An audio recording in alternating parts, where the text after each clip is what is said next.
Get free online support, coaching, watch videos, and much, much more at www.bnbhostsupport.com. That's www.bnbhostsupport.com.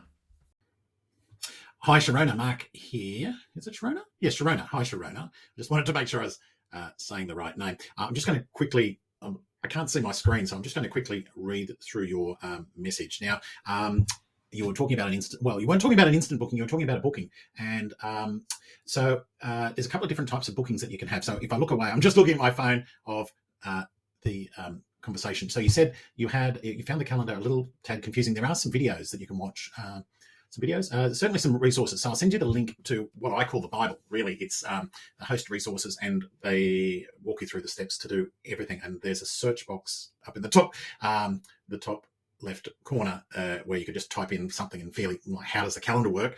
And it should bring you a list of a whole bunch of things. So calendar is actually very, very good.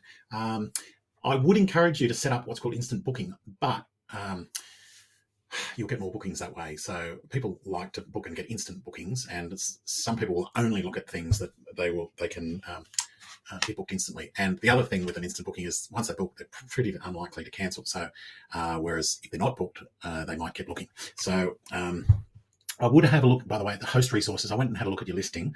The first 4 photos are so important. You've got to hook them. And I would maybe play with the order. I'm also thinking you could maybe think about getting some professional photos as well. I'll have a look at that, and I might contact you a little bit further.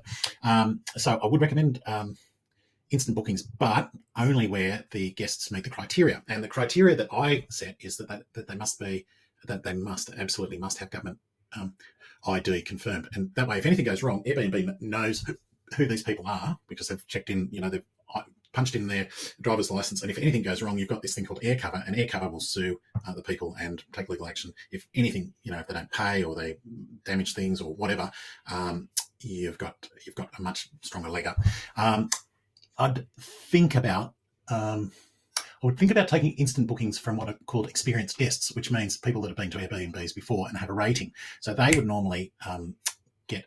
Well, I take them instantly, but I still take bookings from people that it's their first booking, and I would definitely take those. But they will be ones that come through and have to be pre-approved. So you look at them, and as long as they've got the government ID, I normally take them. Just chat with them. Why are you coming here? Blah blah blah blah blah. I've never had a problem with a first-time guest. Sometimes they might need a little bit more explaining, but yeah. So yes, so it could be that you've already set that up and they've come through to be pre-approved because they are a first-time guest.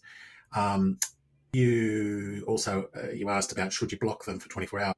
If they're coming tomorrow, then I would say no, don't block it for 24 hours because it means you can't get another booking in the next 24 hours. But if it was for 2 months' time, then blocking it for 1 day means they're kind of committed.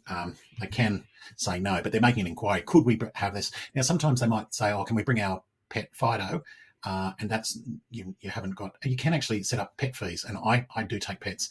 And a lot of people, very few people will abuse your property, like if any, very few. And people spend more money on their dogs and cats than they do on themselves for haircuts and all these sorts of things. So these things are usually very, very pampered. I do things like BYO linen so that if, if they've got a big dog and it messes up your beautiful white linen, you don't have to worry about washing it. So that's something you can do. I do that sometimes, quite a lot of it. So I'm getting off track from what you asked. You asked, so pre-approval. So if they inquired, can we bring our dog, but you don't instantly allow pets, then it will come through and ask to be pre-approved. So yes, I would not take a booking for tomorrow and pre-approve them, but probably I would allow them to be pre-approved depending on how close to travel. If there's anything else you want, we can have, you can send me a list. We can do a little Zoom or whatever. I'm a real person. I'm actually in the Lower Blue Mountains in Sydney, but I also I'm the community leader in Western Sydney. That's everywhere from west of Parramatta. It's huge group, huge territory, and also, but not doesn't cover the Blue Mountains, although I live in the Blue Mountains, and I'm also the community leader west of the Blue Mountains through to Dubbo, so that's called the Central West, and so it covers places like Orange and Bathurst. So there's lots of things we can help you with to get set up, and we're only too happy to. But I might send you a link and ask for a review personally on my Google page. I'd really, really appreciate it. Okay, if there's anything else I can do for you, don't hesitate to ask. I'm here to help. I'm a real person, and we up to help. Thank you. Get free online support, coaching, watch videos, and much, much more at www.bnbhostsupport.com. That's www.bnbhostsupport.com.